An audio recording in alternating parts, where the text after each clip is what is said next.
Thank you, Ben. Great to be here. Okay, and thank you out there for joining us. I know you're very busy, so I will try and make it worth your while. Our agenda today is to talk about what's coming up in cybersecurity for the next year. And I think it was probably about 25 years ago that I first got asked this question. Is computer security, because it was called computer security back then, is computer security going to get better next year, or is it going to get worse? And I think because the question was phrased like that, my response was, well, it's probably going to get worse before it gets better. And unfortunately, that's been my baseline prediction pretty much every year since then.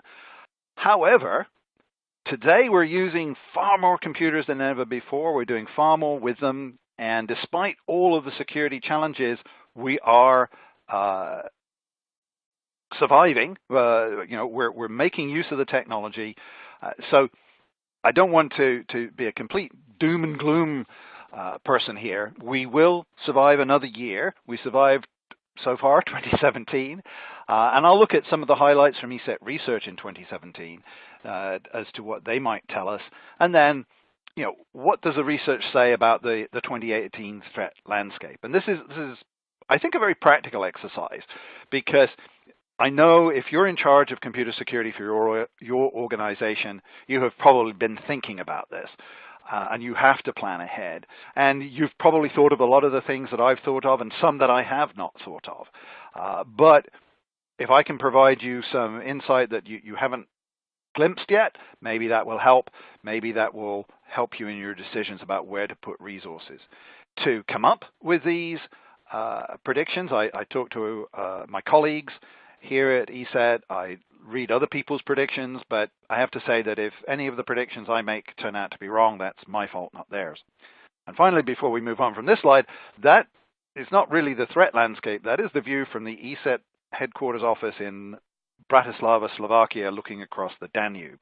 And I like it because it's got the castle on the hill there, which is a nod to security. From that castle, you could control all the traffic on the Danube back in the days when people did that. So highlights from our research in 2017, the biggest story really was Industroyer. This was an ESET discovery of malicious code that was attacking industrial control systems, or used to abuse industrial control systems, ICS.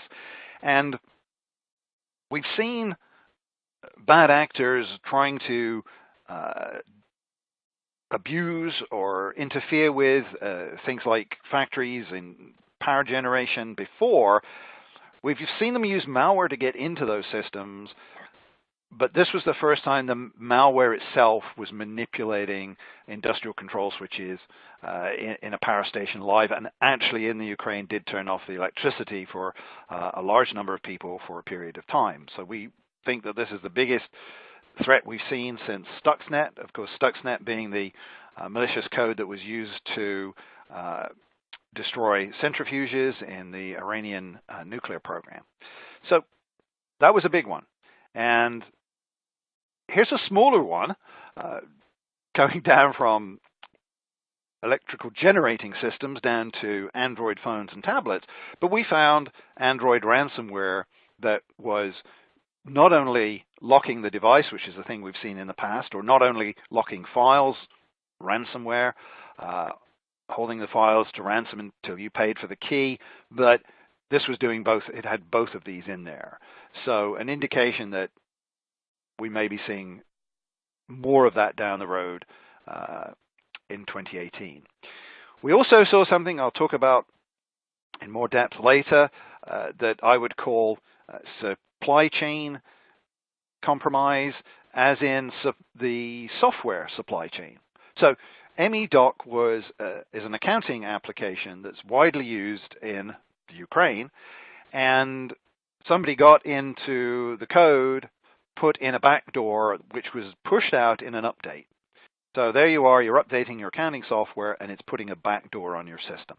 And we'll talk about that problem in more detail, but a nod to my colleague Anton Cherepanov, who won a Pony Award for his discovery of that backdoor, because this backdoor led to a software outbreak that nobody could trace the origins of, and he found where it came from. So at Black Hat, he got a Pony Award for that, and really kind of opened our eyes to this as a growing problem. And then another area of research for ESET in 2017 was risk perception. This is a particular interest of mine. Many of you who are listening are probably faced with the challenge of explaining to somebody why a particular digital technology is a risk, or what a particular risk with that technology is, and the person to whom you're speaking is not on the same page as you. They're not getting it. Why do some people see risk and others don't? We did some research around that, which we presented at the ISC Squared Security Congress with my colleague Lissa Myers. And one of the interesting things we found in doing that is that criminal hacking is seen as more of a risk by US adults, and we surveyed over 700 of them, than hazardous waste disposal or motor vehicle accidents. And it's a kind of an interesting statistic. You can look at the write-up on WeLiveSecurity.com that I did. If you're trying to explain to your boss that, criminal hacking and threats from digital technology are not some obscure thing, and the general public is aware of this, that was actual proof of that.